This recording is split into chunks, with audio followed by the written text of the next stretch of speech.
IIM UPSC tuitions only in Tirumala IAS institute Chaitanyapuri. Call చేసి ఇప్పుడే join అవ్వండి. ఈజీ మనీ కోసం బెట్టింగ్స్ ఆడుతూ లైఫ్ ను రిస్క్ లో పెట్టుకుంటున్నారు కొందరు యువకులు. ప్రభుత్వం ఎన్ని చర్యలు తీసుకుంటున్నా, అవగాహన కార్యక్రమాలు చేపట్టినా తొందరగా లక్షాధికారి కావాలనో, తొందరగా సమస్యలు తీరాలనే ఆశతో ఆన్లైన్లో బెట్టింగ్ పెట్టి అదే బెట్టింగ్ మహమ్మారికి బలవుతూనే ఉన్నారు. తెలంగాణ వ్యాప్తంగా ఇప్పటికే ఆన్లైన్ బెట్టింగ్ మరణాలు చోటు చేసుకుంటూ ఉండగా తాజాగా బెట్టింగ్ యాప్స్లో నష్టపోయిన ఓ యువకుడు ఆత్మహత్య చేసుకున్న ఘటన నిజామాబాద్ జిల్లాలో చోటు చేసుకుంది.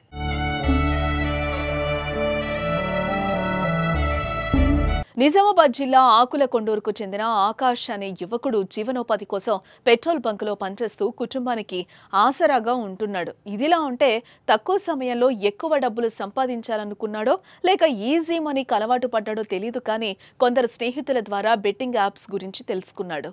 అలా తెలుసుకున్న తర్వాత కొన్నాళ్లుగా ఆన్లైన్లో బెట్టింగ్ ఆడుతున్నాడు. ఈ క్రమంలోనే ఇటీవలే 5 లక్షలకు పైగా డబ్బులు పోగొట్టుకున్నాడు ఆకాష్.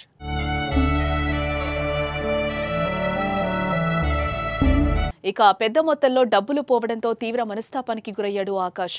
ఏం చేయాలో అర్థం కాలేదు. ఇదే విషయం ఇంట్లో ఫ్రెండ్స్ కి తెలిస్తే పరువు పోతుందని భావించాడో ఏమో గానీ పురుగుల మందు తాగి ఆత్మహత్య యత్నం చేసుకున్నాడు. ఇది గమనించిన కుటుంబ సభ్యులు వెంటనే ఆసుపత్రికి తరలించగా అక్కడ చికిత్స పొందుతూ మృతి చెందాడు. మరోపక్క ఆకాష్ మృతితో కోడూరులో విషాద ఛాయలు అలుముకున్నాయి. చేతికొచ్చిన కొడుకు బెట్టింగ్ మహమ్మారికి బలి కావడంతో తల్లిదండ్రులు కన్నీరు మున్నీరుగా విలపిస్తున్నారు. అలవాటు పడి దాదాపు 5.5 లక్షలు పోగొట్టుకున్నాడు.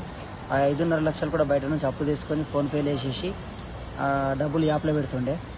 యాప్లో పెట్టేసి పోగొట్టుకొని దాదాపు అప్పుల పాలై పెట్రోల్ బంక్లో పనిచేసిండు. ఆ పెట్రోల్ బంక్లో పనిచేస్తూ కూడా అప్పులు తీర్చినప్పుడు కూడా ఈ యాప్ అనేది చాలా అలవాటు పడ్డాడు. ఆ యాప్ లేకపోతే బెట్టింగ్ పెట్టకపోతే బతకలేని పరిస్థితికి వచ్చేసి నా కుటుంబం కోసం ఏం చేస్తలేను, ఈ యాప్కి అలవాటు పెరిగిపోయినా మధ్యవర్తులు ఈ యాప్లో ఇబ్బంది పెట్టడం.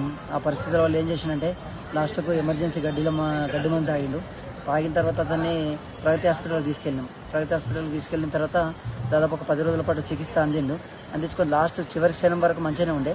లాస్ట్లో బాధపడుతుండే, మరి అనవసరంగా నేను యాప్లు ఆడినా, దీనివల్ల నా జీవితంలో మొత్తం కోల్పోయినా, ఇప్పుడు నేను బతికితే బాగుంటుండే, నేను చచ్చిపోతానని చాలా భయపడ్డాడు. నేను చచ్చిపోతానన్నా అంటే ఇప్పుడు ధైర్యం చెప్పడం జరిగింది.